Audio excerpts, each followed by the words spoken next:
Fear is a very tricky chameleon. Fear will change disguises so that it can win. Fear will disguise itself as reason. Fear will disguise itself as that it's trying to save you. Fear will disguise itself as your best friend, ultimately.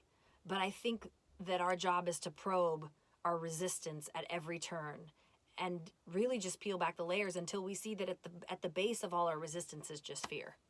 You know, I was afraid to do covers. I was afraid to do an album that was too expensive. I was afraid to make a mistake and choose wrong and people not be interested. I was afraid no one would pledge. I was afraid. That was the biggest challenge making this record, was me fighting my fears.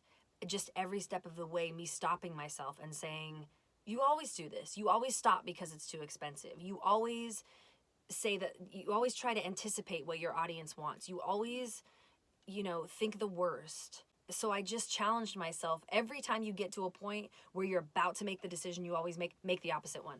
Make the opposite choice. You always say no because you think there's not time and you think that there's just not room for that. And you think, so say yes this time. So this album, I think its biggest lesson that it taught me was to be fearless, to be brave, to get okay with hearing no, and let no not be the thing that stops you from continuing to ask for things. And it taught me to go right instead of always going left. Wherever I would traditionally go left, go right. In doing that, I've had the most extraordinary experiences, met the most extraordinary people, been given the most extraordinary gifts just for being willing to be brave. Recording this album was the quickest and the most special experience in a recording studio I think I've ever had in my life. It was only 2 days. It was so fast.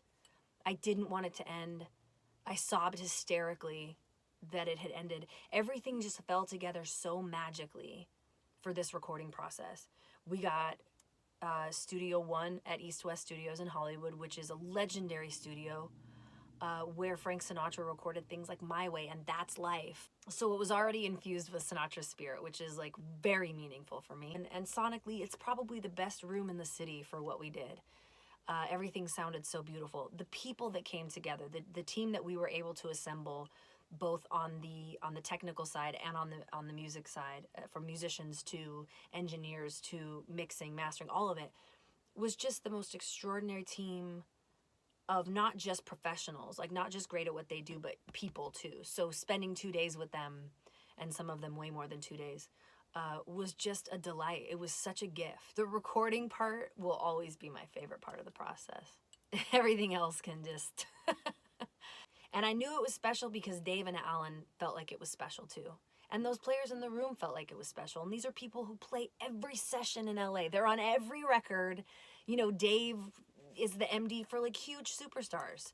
And Alan has his own big band and his own thing going on and travels the world teaching. And for them to be like, whoa, that was really special and cool.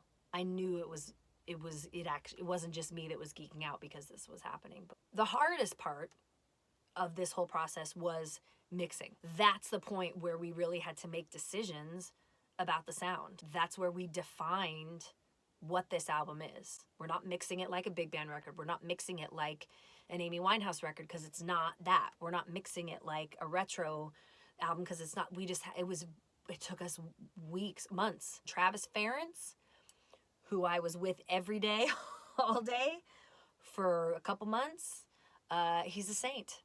Because most mixing engineers would have been like, you have got to go away and come back when you figure out what you want and then tell me what you want. But me, Travis, and Dave, we all just kept trying and scrapping and trying and scrapping and trying and scrapping until we found it. And I guarantee had we settled on the original mix, or it wouldn't be the same record that it is today. And it may not make a difference to the average ear. If you hadn't been in the room with us for those 2 months and you just heard it for the first time, you may not actually know the difference. But as far as putting on a record and listening from track 1 to track 10, I think what we did was really, really important and makes all the difference in the world. And at the end of the day, I just have to know at every turn and with every choice that I didn't settle for good enough. You know, for all the people that invested in this album on Pledge Music before it even existed, for all the people who gave their time and their talents for a fraction of what they are worth, for all the people who donated things or time and energy and ideas and love and support, I owe it to all of those people to treat this like it's my first and last project ever, you know, with the care and respect. And mostly just because I always want to top myself. I always want to be better and learn more, and I just want every project to just sort of up the ante and be better. Just a race with myself. I think it's another whiskey drinking record. I really do. I think it's a romantic record. I think it is also has some very melancholy moments. I think it does exactly what I wanted it to do. I think it pays homage to the big band era. I think you will hear shades of Streisand. You will hear shades of Sinatra's arrangements. You will hear soul like Aretha and Janis. Because of that, I feel like we succeeded. And I'm real proud of it. And I'm excited for you to hear it. February 9th.